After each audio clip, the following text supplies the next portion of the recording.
baka nagtataka kayo, tumahimik ako eh. Tumahimik ako pagkatapos ng midterm elections. Kasi, wala, talo si Marcos sa Davao eh. Nagpahinga lang ako. Kailangan ko magpahinga kasi 2 taon kaming binanatan doon sa Davao. Yung ginawa ni Bangag, alam nyo na, yung ayuda, yun naman yung paraan nila. That was a form of indirect vote buying prior to the campaign period. Yun talaga yun. Yung ginamit niya, so sinabi ko naman sa mga taga Davao, tanggapin nyo lang. Total, buwis nyo man yan. Yung nagsikap dyan, para may pera yung gobyerno, pera nyo rin yung kinukuha nyo. Hindi yan galing sa kanya. Pero yung mga taga Davao matatalino na, they are intelligent voters.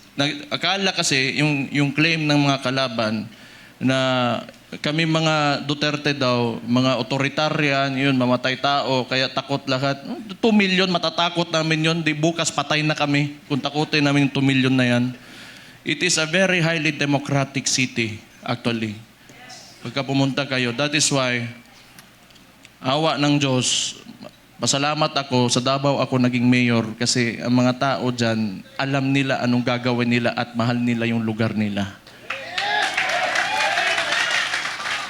Kaya kahit pinahihirapan kami, okay lang man, politika. Tapos, Marcos lang. Alam naman natin sa tatay pa lang yan, kawatan.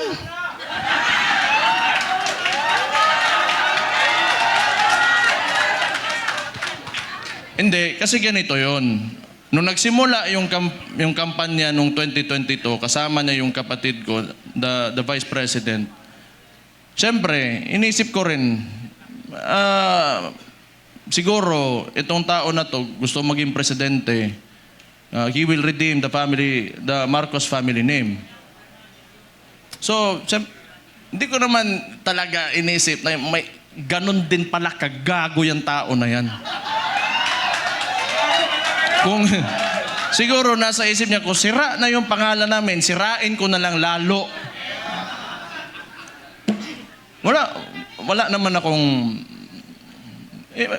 politika lang to. Kung bahala sila, magalit sila sa akin. Si Auntie Claire, tanawa. Pagkatapos ito, Auntie Claire, si Mayor Baste, lo ni buhanga ka. Oh. Nagpahinga lang ako. Kasi before the midterm elections, kami doon sa Davao, lagi kami nagmo-mobilize. Kasi nung sinimulan nila yung People's Initiative, papipirmahan nila yung mga papel. Siguro, I do not know. Pero definitely, sa ugali ng mga nangyan, wag na natin yung buong administrasyon niya. Kasi siya naman yung nasa taas ng chain of command, yung presidente. Definitely, ang suspicion namin, it was for term extension. At that early, 1 year or 2 years pa lang, hindi pa nagdadalawang taon yung termino niya, may pa-people's initiative. Parang plebiscite yan noon na nag-gather lang ng mga tao, pinataas yung kamay, o sige, maging diktador na tayo, maging authoritarian regime tayo for 27 years. So that was the attempt of this guy, Bangag nga na dias Malacanang karon. Kita niyo yung nasa UN siya, ng sipon. May ChatGPT na ngayon. Hindi ko naman sinasabi kasi makukulong ako tapos kakasuhan ako. Pero tingnan na lang, what are the causes of cocaine? Tingnan yung ChatGPT. How it will affect your nasal cavity. May cellphone na kayo lahat. Wala. Swindler. He is a swindler. Yung ginawa sa atin, Kaya nga, naniniwala tayo kasi akala natin itutuloy niya. Ganito lang naman tayo, kaya nandito tayo lahat ngayon. Kayo. Marami tayong parallel groups. Nilapitan ako ni Sir Mike Defensor pati ni Speaker Bebot. Na nakita ko sila pagdating nila doon sa bahay ko patay problema na pod ni. Nagpahinga lang ako kasi grabe yung Pero ang akala nila, tumigil na tayo. Hindi pa tayo tumigil.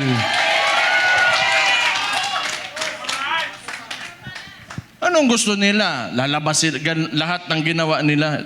Tingnan mo katangahan nito ni Bangag. Siya nagbukas ng usapin ng flood control na may mga ghost project. Kaya ako tumahimik talaga. Kasi hinayaan ko na mag-self-destruct yung gago na yan. Kasi alam kong sasabog sa mukha niya yan. Because, unang-una sa lahat, pag ikaw eksekutibo, you cannot point at someone else for the mistakes of your administration.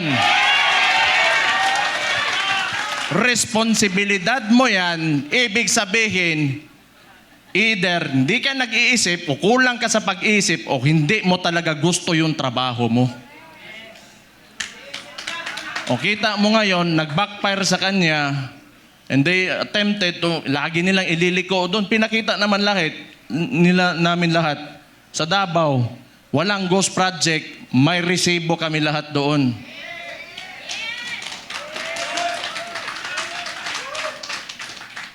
Tingnan nyo. Anong resulta ng ginawa nila? Kasi tinawag na natin yan. Yung 2024 is the most corrupt budget or the 2025, yung sinabi ni Sid Ungab nung panahon. Hindi, lahat yan kasi sa inyo nang kaupo eh. The most corrupt. Bakit di sila makakilos ngayon na tumaas yung presyo ng langis? Walang pera. Bakit di nila kayang babaan yung VAT? Yung panawagan ni Leandro Libiste. Di nila kaya kasi wala nang silang nanakawin pa.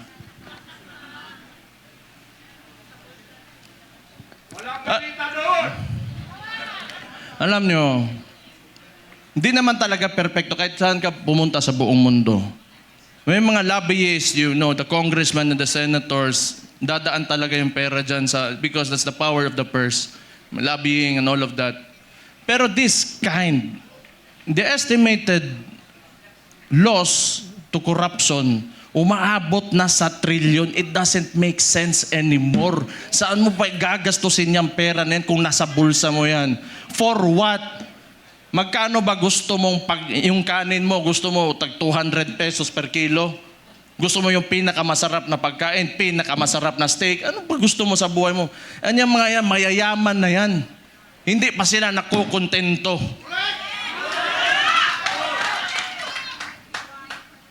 Hindi na lang maawa ba? Kita nyo yung mga matatanda na nagmamalingke sa umaga, magdadala ng bayong, tapos pahihirapan mo pa, ngayon tumataas presyo ng lahat. Hindi sa nakatingin sa pangkaraniwang Pilipino, ano ang buhay ng Pilipino. Ang tapos, itong gago na to, patay na buguan eh. Gusto ko man yan, pag inita nila ako, para naman, kaya nagpahinga lang ako. Balik na naman tayo, patay na naman sila sa atin.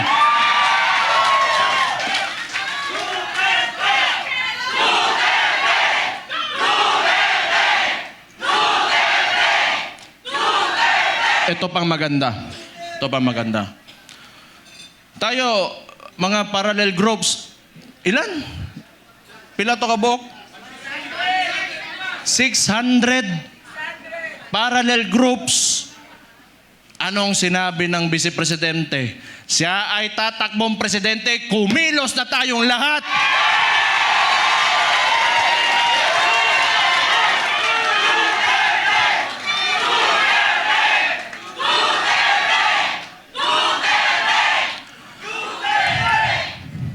ang gusto ng... Ito ano ko lang, tingin ko lang naman ito kasi hindi ko rin naman talaga mahulaan kung ano nasa isip ng kapatid ko. Tayo, tama yung sinabi ni Rob Rances kanina, may galit tayo. Galit na, lahat tayo galit dito. Kaya nga tayo nagtipon-tipon kasi gusto natin na may pagbabago na nangyari. Kasi yung pagbabago na yon, kinuha ni Bongbong Marcos, nandun na sana tayo. Balik lang tayo kung ano yung plataforma. Ito ha. Noong 2016, si former President, si Roddy Duterte, yung tatay ko, sa survey, 7%, 15, 18. Ano plataforma niya? Dalawa lang. Very simple. But it reflected the sentiments of the people. Yung masa. Drugs and corruption. Anong binalik ni BBM ngayon? Drugs and corruption.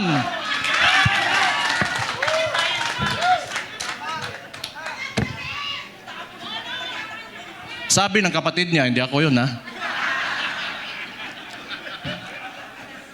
O safe na ba ako, attorney? Sabi ng kapatid niya hindi ako nasabi nun di ba? Na-addict daw yung kapatid niya, ang maulagi na ba?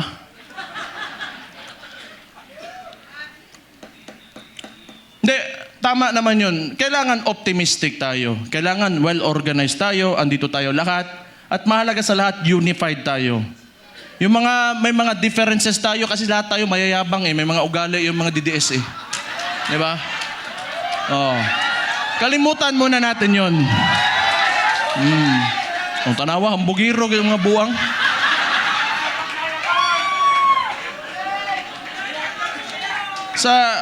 Sa ngayon, kailangan organisado tayo. Kailangan kalimutan muna natin yung mga differences natin. Magkaisa tayo. At since nagdeklara na natatakbo yung principal natin, who is the Vice President, Sara Duterte, magsimula na tayong kumilos.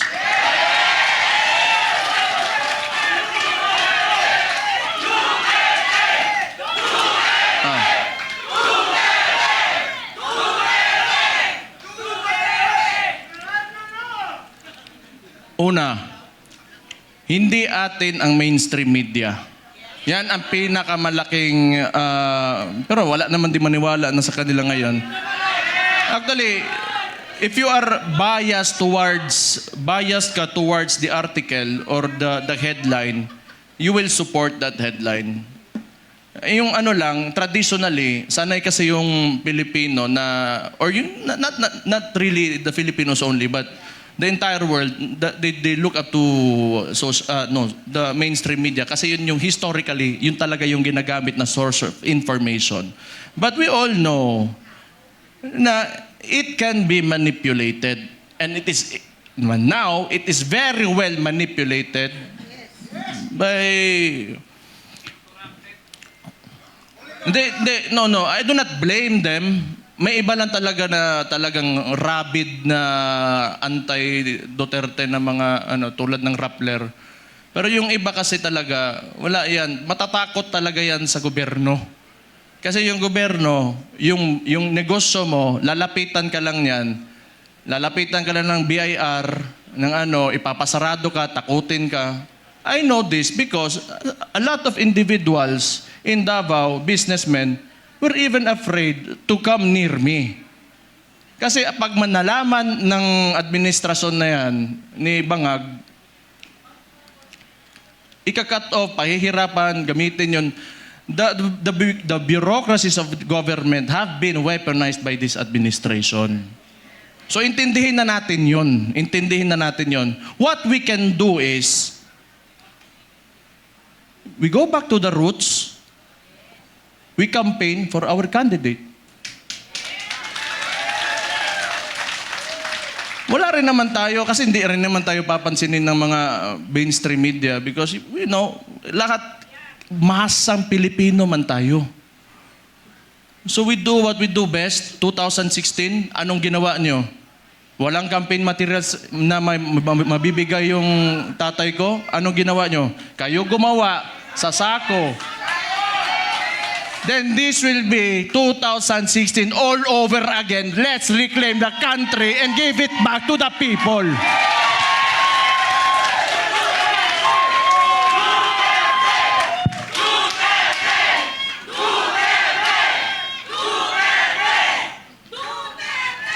I just want to mention yung binanggit yung idol ko rin si Robin Hood Padilla kanina na totoo naman yung mga oligarko na yan.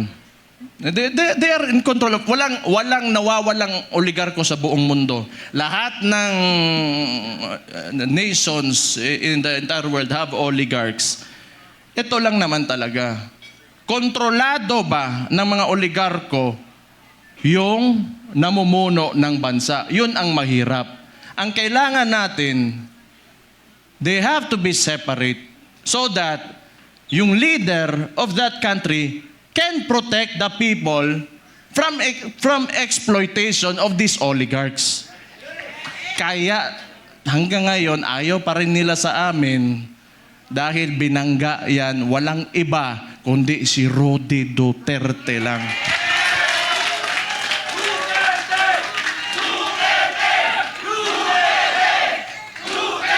So siguro naman, yan, nag-declare na yung kapatid ko and we're going into the 2028 elections. Pakiusap ko lang sa mga oligarko, may mga mayayaman, malalaking negosyante talaga that have command of the economy. Maawa naman kayo sa mga tao. Maawa naman kayo sa mga tao. Give this country a chance na sumarap din ang buhay ng yung mga naglalakad lang sa daan na walang mga sasakyan. Yung sinabi ko kanina nga, it really breaks my heart. Yung living conditions ng tao ngayon. Sometimes, it makes life harder to live seeing this. Sa totoo lang. I am guilty because I have may bahay ako, sementado, nasa loob ng subdivision. It makes me feel so bad that the other Filipinos, my countrymen, have to suffer. Kaya naman tayo nandito. Alam ko, mahal niyo yung tatay ko dahil alam niyo na talagang minahal at mahal niya yung bansang Pilipinas.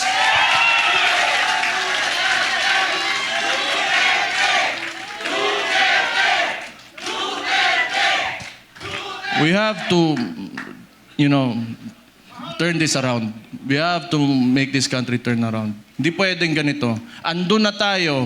Alam ko, kahit yung tatay ko nasa Netherlands, binigay sa mga dayuhan. Alam ko nandito pa rin kayo kasi naniniwala kayo, pinakita ni Rody Duterte na kaya pala natin angatin natin ang ating bansa. You know what? Kayo lahat mga Pilipino, do not settle for this. You deserve better. You deserve better. Sinasabi ko sa inyo, you deserve better. Kaya, be optimistic, maniwala kayo na we can take our country through greater heights. Sinasabi ko sa inyo, alam nyo na kaya nga nandito kayo, naniniwala kayo. Just hold on to it. And someday, awa ng Diyos, talagang may Diyos talaga. And may hustisya talaga. Makakamit natin ang Pilipinas natin na pinapanaginip natin.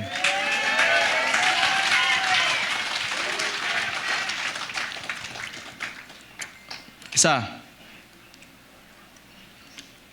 lahat ng politiko, kailangan bitawan natin yung mga pansarili nating gusto. We have to be selfless public servants. Unang-una yan sa lahat. Kung gusto natin talaga umangat itong bansa natin. Sabihin na natin, may nakawan nangyari, bigayan ng pera, whatever. Kasi that should be enough. Nagkaroon na kayo ng presidente that tolerated it. So what's next? Dadagdagan nyo pa? Nagpasarap na kayo ng sobra-sobra? Gusto nyo pa? You know, kung swerte na kayo sa buhay, it's time you give back to the people. Huwag niyong pahirapan yung mga tao. Tama na yan. Okay na yan. Siguro yung mga anak nyo maka-aral sa abroad, you can eat, you know, in a very nice restaurants. Tama na yan. That's okay. Isang ulo lang naman ang kailangan namin. Ang ulo ni Bongbong Marcos!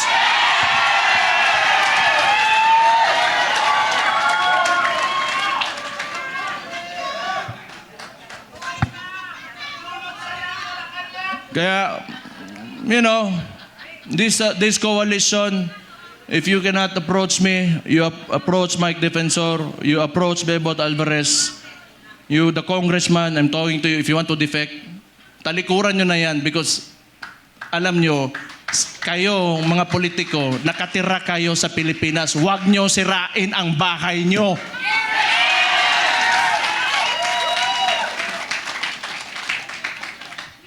Tanawa, nasuko na po ko.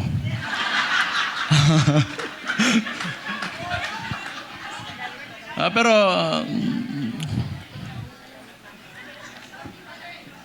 tama yun kasi si Martin, wala naman. Si Bongbong na ang sunod. Tama yun. Si Martin yung talagang mautak na marunong magmaniobra ng Congress eh. Ngayon, baka si Charis.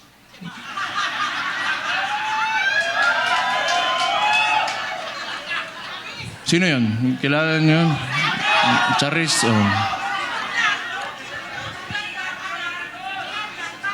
Kasi rinig ko, chismis lang to ha. Chismis, wala akong sinasabi. Puppet speaker lang yan yung speaker ngayon. Hindi ko lang alam sino yan, Charis. Basta narinig ko, Charis daw. Patay.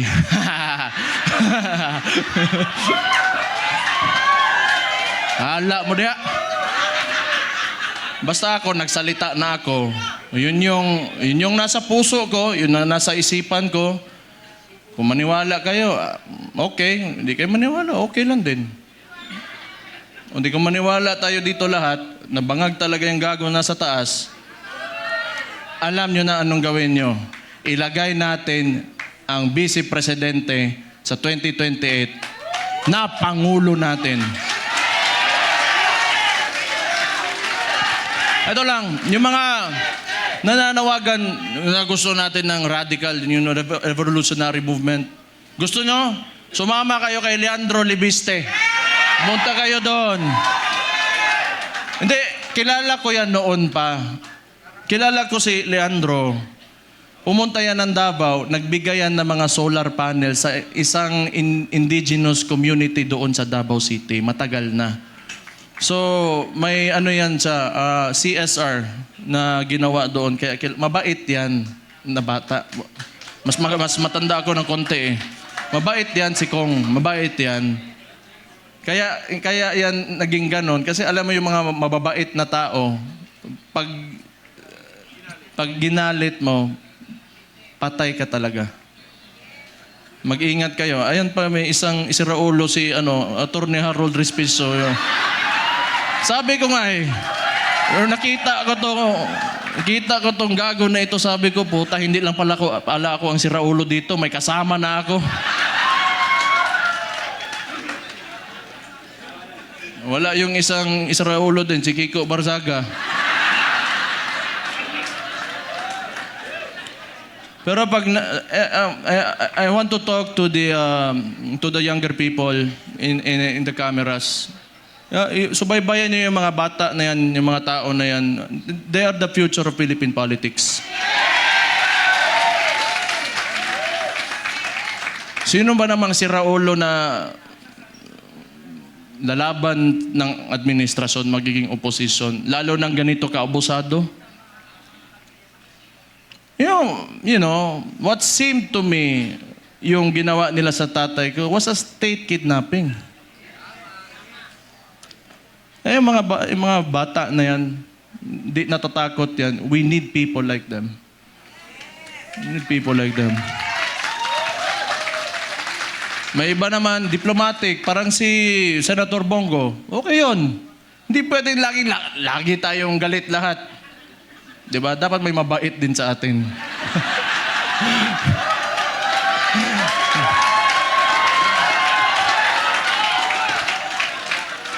Hindi, good nature na tao si Senator Bongo. So, ano pa ba? Kumain na kayo? Ha? So sige. So yung coalition natin, ang tawag nito, United Front. So ibig sabihin nun, from the word united, nagkakaisa tayo. Okay? So, kung kaya niyong palawakin, yung mga miyembro nyo, magpalawak tayo. Tapos yung mga sinasabi ng mainstream media, i-correct natin. Kasi binabalik nila lagi yung confidential funds ni VP Sara, and yet, sasabihin ko ulit, yung estimated loss to corruption in the Philippines right now, umaabot na sa trilyon. Trilyon against the 125 million na nakihirapan nga silang patunayan. Can you see how absurd that is? So, yung messaging lang, kasi wala sa atin yung mainstream media eh. You try to talk, i-correct nyo. Huwag muna kayo magalit. Be on a level na gusto nyo lang iparating yung opinion nyo at tingin nyo sa kung sino man makakausap nyo. So mga panya lang tayo, malinis. Wag na natin gayahin yung mga putang ina, grabe kahugaw. Ang dumi talaga ng politika. Ako kasi okay lang ako. Wala man akong pakialam sarili ko. Wala talaga akong pakialam kung ano sabihin mo. Basta ako, ginagawa ko na yung trabaho ko. Pag yung araw na tumakbo ako dyan, tapos di ako nanalo, ibig sabihin mo, tapos na ako. Pero wag nyo, I've been experiencing this ever since I went into politics. No. Ever since Rudy Duterte became the president, and the world is a nasty place. It's really nasty. So, tingin ko tama naman yung sinabi ng Vice Presidente. Magkampanya lang tayo, maayos. Kung ano man yung mga plataforma niya, pinakita niya na mga nagawa niya, yun ang sasabihin natin. Huwag na tayong pumatol. Tama yun, huwag na tayong pumatol. Kasi ayaw ko rin, ako na lang, gusto kansawanay man ng Claire. Ante-Claire. Masuko, magagalit na naman yan eh. Alam ko eh. Sasagot na naman yan. Buwang? Buwang. O, kung baliw sila, baliw din ako. Ganun lang naman. Pero alam mo, yung observation ko lang, this is only my observation. Mahirap yung mga tao nakaupo sa, in a seat of power, tapos ganun yung ugali, na mahilig manggipit at mang-abuso ng mga maliliit na tao. Patay tayo dyan. Mahirap yan. Kaya ako rin, gusto ko yung nilalabanan ko, malaki rin naman. Para kung makukulong man ako, matatanggal ako sa pagka-mayor ngayon, o mamamatay man ako, at least worthwhile yung ginawa ko at para sa sambayan ng mga Pilipino. They only pick on people na kaya nila eh. They only pick on people na kaya nila. Pero, hindi nila kaya ang masang Pilipino. That will never happen. Hindi nila kaya yan. Bukas na ang mga isipan at mga mata ng Pilipino ngayon. Bakit isa lang nagsasabi na tama? Kayo, hindi nyo alam?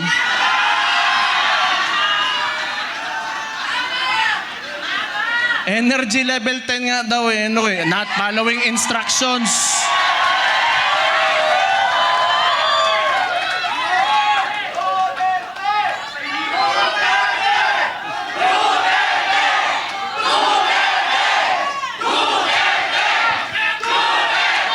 Kayo, nilalagay nyo talaga ako sa alanganin ba? Okay lang. Alam nyo, yung tumakbo, yung tatakbo na yung tatay ko,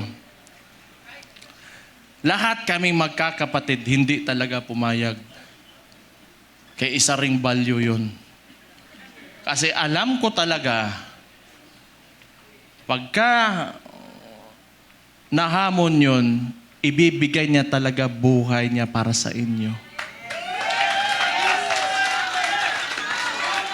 Kaya hindi kami pumayag.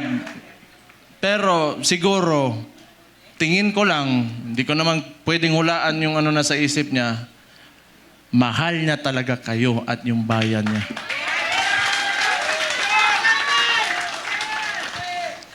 Kaya ngayon, pagka pumupunta ako ng Netherlands doon sa detention unit, kinakausap ko,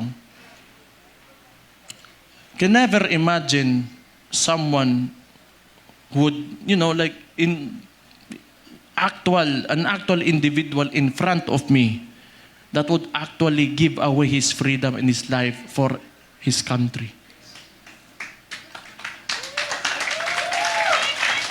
Kahit tatay ko siya, I am so amazed. And I am very, honored that he is my father.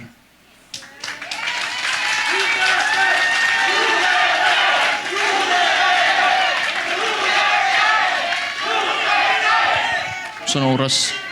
Saan oras ba eh? Ha? Hindi, basta kung may problema, we have to communicate with each other, okay? Let's just be friends, lahat tayo. Huwag tayong mag-away-away. Andito ang PDP, andito ang Reform PH, and Reforma, andito ang Maisog, and hindi ko na mababanggit yung lahat ng parallel groups, Reforma Pilipinas. Magkaisa tayong lahat. It's time to move. Move with positivity and optimism. Let go of yourselves, give your all for the country. Lahat ng gagawin natin, hindi para sa atin, kundi para sa bayan natin. Let's make this happen. 2 taon, 2028 na. Kaya natin to.